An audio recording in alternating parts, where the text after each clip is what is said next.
Hello everyone, and welcome to another layout update. This is sort of a Christmas update just to end off the year. Overall it's been a good year for progress. Obviously a lot has come on the layout, as you've probably seen over the updates throughout the year. In 2014 I'm going to try and get videos out more frequently. As you can probably tell, I've got the layout up and running now, so I can kind of get more running videos on and stuff like that, and yeah, a bit more variety of what I can actually do in my videos rather than just doing every 2 or 3 month layout updates and stuff like that. But in terms of this sort of layout update, the layout's looking a bit of a tip at the moment, because we've got a bit of sort of, I don't know, it's under ongoing work, I suppose. We've had to do quite a bit, and a lot of the scenery's been mucked up because of it. Like over here at the cricket pitch, it's only slight sort of things, but we can quickly sort out. But it's just a lot of hassle because it looked sort of good finished. But we had to underneath the baseboard, we had to draw a hole pretty much where the cricket field is, and because the trains kept stopping and the track needed cleaning underneath there, and we had no way of getting under it, so we cut a hole in the middle just to ensure that we could get over there and access the track and the trains for any maintenance if they got stuck or whatever. But in sort of this area, nothing's really changed. I'm storing all my wagons on the road at the moment, which isn't good. One of my Christmas presents I got is a Bachmann nuclear flask wagon, number 14. Fantastic model. Been meaning to get one for a while now, but obviously I got into the sort of habit of buying more scenery and getting on with it than buying wagons and stuff like that, because as you can tell I've got nowhere to put them because I don't have any sidings yet. But yeah, apart from that, the whole the main thing that's been drilled. The gantry over here still hasn't been wired. I still need to do that, but we had a problem with all the wiring stuff over here, so we've had to redo all of these, and we've actually tidied it up with like cable ties and stuff like that, and made it slightly neater. This bit here is a bit that's been done. Over here we still need to sort out, as these are a bit temperamental and stuff like that. But for a first attempt at sort of electronics and stuff like that on a railway, I can't really fault what we did. Obviously it worked, but you always have to make improvements, don't you? Over on this side of the layout, this is probably where the main improvements lately have been done. Obviously we've rewired all these points and stuff like that over on the control board, but we've actually started laying the track and finished laying the track in the TMD. Actually in the shed itself, we got 2 inspection pits. If I can just sort of lift that up a little bit, you can sort of see underneath that we've actually got it both fitted in there. The holes were pretty easy to drill, so that wasn't too much hassle.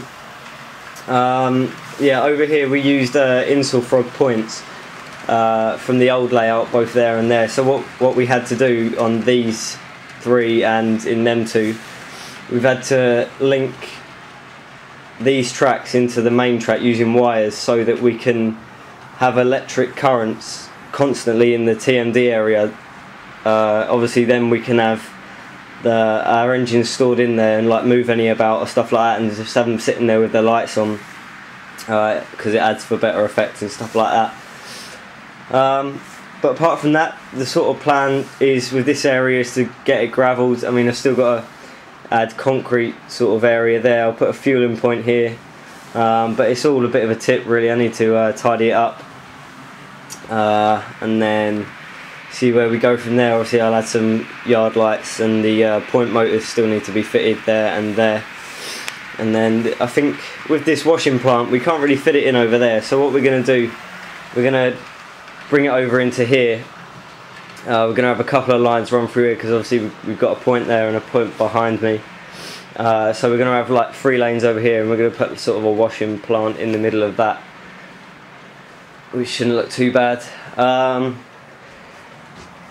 But yeah, the other main improvement is, well, not improvement, probably my newest addition. I don't know if I've showed you this before, but this is, I bought this off eBay. This is a Network Rail test coach. It was a respray from, I believe, a Lima Mark II. I'm not sure what the guy done, but it's very good. It's been fitted with the newer couplings and stuff like that, and it looks very good. But with it being Christmas and stuff like that, I couldn't really think of what sort of engine to get myself, so I decided to get one resprayed, and it's not one that, it's not really one that I can see Bachmann releasing anytime soon, but it's the 66 720 in the night and day kids livery.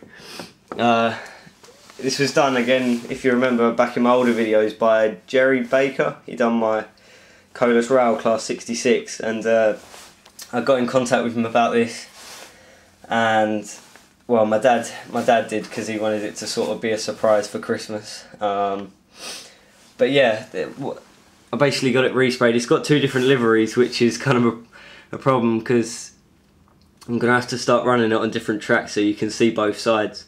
But for now, as you can sort of see, it's very highly detailed and like really accurate to the main sort of the real life engine, which I think is fantastic. I'm so pleased with it, and for the price that my dad said he done it for, I'm pretty impressed, I must admit. And if we turn the loco around, you can see the actual the night sort of side livery on the other side of the loco. As you can see, again, you look at the high detail, it must have been pretty tough to do that with a sort of airbrush, or because this is all hand painted from what he was telling me and stuff, or what my dad was telling me, so he's done a very good job of it. But yeah, I'm really impressed with it. Has to be my favourite model so far, and I think I'm going to start spending more money on engines. Now I've got the layout up and running. All 4 tracks are currently running as well, which is quite handy. So we can have sort of 4 or 5 on the go at once. So yeah, it's sort of got to the stage where you just want to play around. You've got it all working, and you just want to mess around and stuff like that, rather than crack on with the scenery. But I do plan to start doing both. Obviously, it's a bit cold at the moment out in the shed to crack on with scenery, because it'll take ages for the glue to dry and stuff like that. So I think I'm gonna start doing that later on, maybe late January, February time, depending on whether it snows or not. You know what British weather's like. But yeah, start doing scenery then. But I mean, obviously I need to get all the electronics done. I've still got to wire all the station and stuff like that. So my main sort of projects now are just to get all the wiring done, get any other track work that might need doing done, and then basically just play. So you're going to see more videos of trains running on the layout, which is, I'm sure, well, I've been waiting for it for ages, and I'm sure many followers of the channel have been waiting for it for ages. So yeah, you'll see this loco, and along with a load of others that I've got. In the layout update before, I think I got a few others that I might have shown you, so you see them on the layout as well, which is good. And yeah, so that's sort of where we're up to at the moment. Regarding future plans on the layout, as I mentioned just a minute ago, with more track work that he's laying, we haven't really got room for main sidings. Obviously we're going to have 2 or 3 here, but the plan is to go underneath with the layout. We're just going to come off that point there and then sort of bank down underneath the layout, and then do a sort of run round loop under here and have all my sidings under there. This way, obviously, you don't waste space on top, and it's sort of underneath out the way, which means I can have them all stored underneath there. But it's just a better way of incorporating a fiddle yard into your sort of layout. I mean, obviously with show layouts, they have it they have one bit scenery and one bit fiddle yard. But for a layout like this, I think it's just better if you have it underneath. I've seen a lot of layouts like it, and it's starting to appeal to me, and I think we're going to go for it.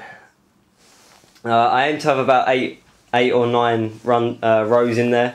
That way it gives us plenty of room for storage and stuff like that, and we can have lots of different trains in there and have them running in and out, because we'll only have one track running down and one track running up, because we'll be able to switch over onto whatever track we like when they come up, or from both ways, that is, which is quite handy. But yeah, it's been a bit of a longer video this time. Not a lot's been done, but then it has been done. So stay tuned in the new year for more updates and more trains running on the layout.